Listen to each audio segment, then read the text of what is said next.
আসসালামু আলাইকুম।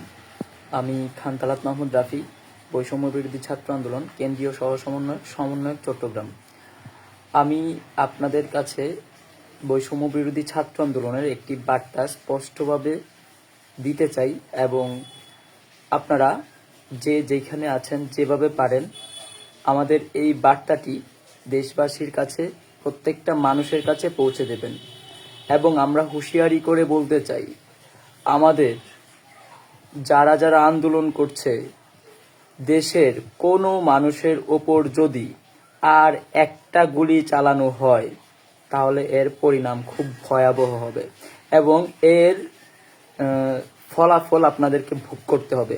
আজকেও আপনারা দেখেছেন ঢাকা সহ বাংলাদেশের বিভিন্ন জায়গায় সরকারের লেলিয়ে দেওয়া পুলিশ বাহিনী আমাদের ছাত্র জনতা অর্থাৎ বাংলাদেশের বিভিন্ন শ্রেণীর মানুষের ওপর গুলি চালিয়েছে। আমরা পরিষ্কারভাবে বলে দিচ্ছি, আর যদি একটা গুলি চলে এর দাঁত ভাঙা জবাব দিবে বাংলাদেশ।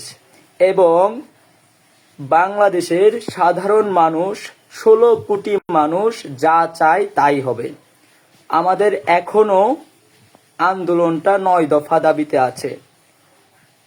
আপনাদেরকে অনুরোধ করব, আপনারা আর একটাও গুলি চালাবেন না, আর একটা বুলেটও আমাদের বুকের ওপর ছোড়ার চেষ্টাও করবেন না। এর পরিণতি খুব ভয়াবহ হবে। আমি দেশবাসীর কাছে অনুরোধ করব, আর যদি একটা গুলিও চলে আপনারা সিদ্ধান্ত নেবেন আপনারা কি করবেন। এটা দেশবাসীর সিদ্ধান্ত নেবে। এটা বাংলাদেশের সাধারণ জনগণ, শিক্ষার্থী, আইনজীবী, পেশাজীবী যত মানুষ আছে সবাই আপনারা সিদ্ধান্ত নেবেন। এবং আমাদের বুকের ওপর যদি আর একটা গুলি চালানোর চেষ্টা করা হয় কোনোভাবে, তাহলে আমাদের 9 দফা দাবি থেকে 1 দফা দাবিতে নেমে আসতে বাধ্য হব।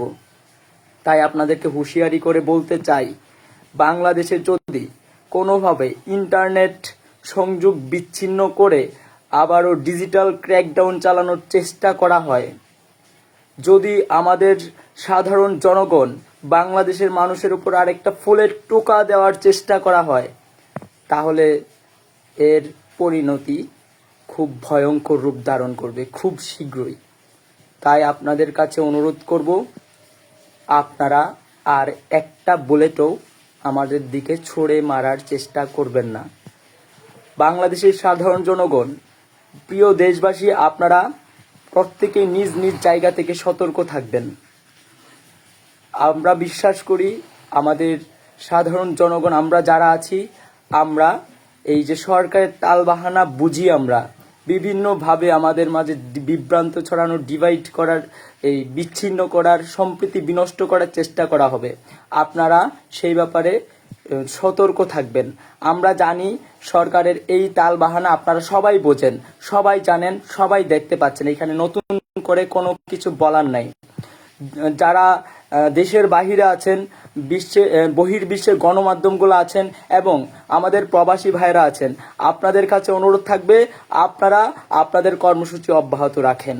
আপনারা আমাদের সাথে, বাংলাদেশের ছাত্র সমাজের সাথে শুরু থেকেই ছিলেন। আমরা আপনাদের প্রতি কৃতজ্ঞ এবং আমরা বিশ্বাস রাখি আপনারা আমাদের সাথে শেষ পর্যন্ত থাকবেন এবং চূড়ান্ত বিজয় নিয়ে আমরা তারপর ফিরবো ইনশাল্লাহ। তো বহির্বিশ্বের যে সকল গণমাধ্যমগুলো আছে, প্রত্যেকটা গণমাধ্যমের কাছে আমাদের এই তথ্যগুলো, আমাদের এই সংবাদগুলো পৌঁছে দেবেন। এটা আপনারা নিজ দায়িত্বে করবেন। আমি আবারও দেশবাসীর কাছে অনুরোধ করব, আপনারা সবসময় চোখ কান খোলা রাখবেন, সজাগ দৃষ্টি রাখবেন। আমরা এই বাংলাদেশ সকল ধর্ম বর্ণ নির্বিশেষে সবার দেশ, বিশ্বের অন্যতম, যদি আমরা সাম্প্রদায়িক সম্প্রীতি সৌন্দর্য হিসেব করি তাহলে আমাদের বাংলাদেশ অন্যতম। তো এখানে কোনোভাবে যেন শান্তি, আমাদের সাম্প্রদায়িক সম্প্রীতি বিনষ্ট করার যে অপচেষ্টা করা হচ্ছে সেই দিকে আপনারা সজাগ দৃষ্টি রাখবেন। এবং সবশেষে বলতে চাই, আমাদের বুকের উপর আর একটা বুলেট ছোড়ার চেষ্টা তো করবেন না। এবং আমাদের যারা বাংলাদেশের জনগণ আছে তাদের বুকের ওপর গুলি চালানো তো দূরের কথা, একটা ফুলের টোকা দেওয়ার চেষ্টা করলে তার পরিণতি ভয়ঙ্কর হবে এবং সিদ্ধান্ত নিবে জনগণ, সিদ্ধান্ত নিবে বাংলাদেশ। সংগ্রাম জনতার, সিদ্ধান্ত জনতার। দেখা হবে বিজয়ে ইনশাআল্লাহ।